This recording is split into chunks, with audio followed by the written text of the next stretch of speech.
Assalamualaikum. So sa video natin na ito mga tuklas ay ipapakita ko sa inyo yung na-order natin sa Shopee na solar water pump. Ito mga tuklas ay talagang legit saka napakagandang gamitin to. So fast forward na natin yung video natin dito mga tuklas kasi para hindi masyadong matagal. And dito nga mga tuklas is kita nyo rin naman na bago ko kinuha or bago ko dinala yung water pump na na-order natin sa Shopee is sinigurado ko muna na walang defective yung nakuha natin. So ito nga mga tuklas is papakita ko sa inyo. Yan yung mga gamit na nadala niya. So ito lang yung talagang nadadala lang ng na-order sa Shopee. Wala pa siyang solar, wala pa siyang battery. Tayo pa yung bibili ng battery saka solar. So ito nga mga tuklas, pagkatapos kong suriin yung i-order natin at maayos naman yung nakita natin is okay na sa akin to. Kaya approve na approve. So dadalhin na natin to at i-install na rin.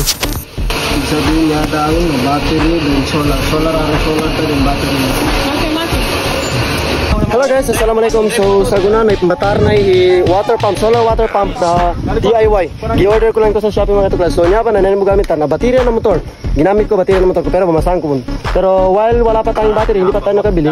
Nya pa sa mga. Nya pa solar water pump. Di nani? Pilagyan ko ni pisa. Nya pa ni pandem. Tingnan gali ni sa papapanday sa solar water pump. Nya pa pwede sa. Ito siya mga katuklas. Solar water pump. Then battery niya is ito lang. Battery niya is ito lang. 12 battery yan. Tenor na ma. Bali, yan yung kuno na sa direct. Bali nga pa si papa mong ko. Hindi na pagkapatanim ba na ni. Naamba na panggamitan ni namba sa puting abangan. Yan pa ni blast pipe ani. Ay. Nego. Ano yung bari pa ko? Nya ba bali? Nya ba si Toy?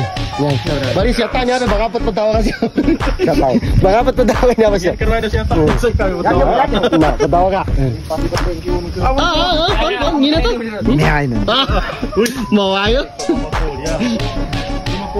Motor minuli siya pamunggot ka banyak puting. Nang mga usaha nang makasapot oy. Sube karagaw sa ko. Ito nga siya mga katuklas yung pump yung solar water pump natin. Ayan, papunta siya doon dito sa bahay ng kuya ko. Ito lang yung gamit namin na baterya. Motor lang. Ito. Tapos doon pa sa bahay na yun. So ipapakita ko sa inyo yung paglabas pagbuga niya ng tubig. So mga katuklas, medyo mahina na yung battery natin. Kasi paano hindi hila yung battery natin, kahapon pa siya ginagamit. So, tingnan natin yung dun sa amin. Kita naman gano'ng kalayo. Kung dyan hanggang dito. Kung kaya niya hanggang sa pagpunta natin kasi kanina sa gabi pa yan. Kung nakita natin ang ginagamit. Yung ito, yan yung tapos niya. Ito. Dan, are you done? Napanood na dapat. Ito nga. So, hindi ito pa. Nakita nyo lang itong pero. Medyo mahina na yung buga na ng tubig mga katuklas kasi malayo. Tsaka yung battery natin is medyo mahina na.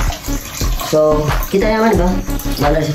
Tsaka ang kagandahan ng water pump na ito mga katuklas. Ito siya.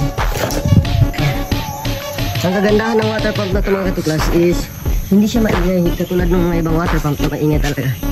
So balik tayo doon na. So sa video nga natin dito mga katuklas ay siyempre hindi ko kinat yung video natin kasi para maniwala kayo na legit talaga na ito talaga yung kuha ng water pump natin or solar water pump natin. At para na rin maniwala kayo na talagang solar water pump at battery lang ng motor yung gamit natin. Actually mga katuklas, ang pagkuha namin ng tubig dito mga katuklas is mga 10 to 15 minutes lang is nakakapuno na kami kasi kapag malakas yung battery is malakas din talaga yung buga niya. Pero ito mga katuklas, medyo mahina na yung buga ng battery natin kasi kahapon pa nga natin to siya ginamit. So continue tayo mga katuklas, panoorin nyo na lang. Saka yung ginamit ko ng PVC siya pangilalim mga katuklas is yung PVC na blue ko dito. So ayan siya. Ito kasi meron akong ganito. Yun ang ginagamit ko. So ayun. Tingnan na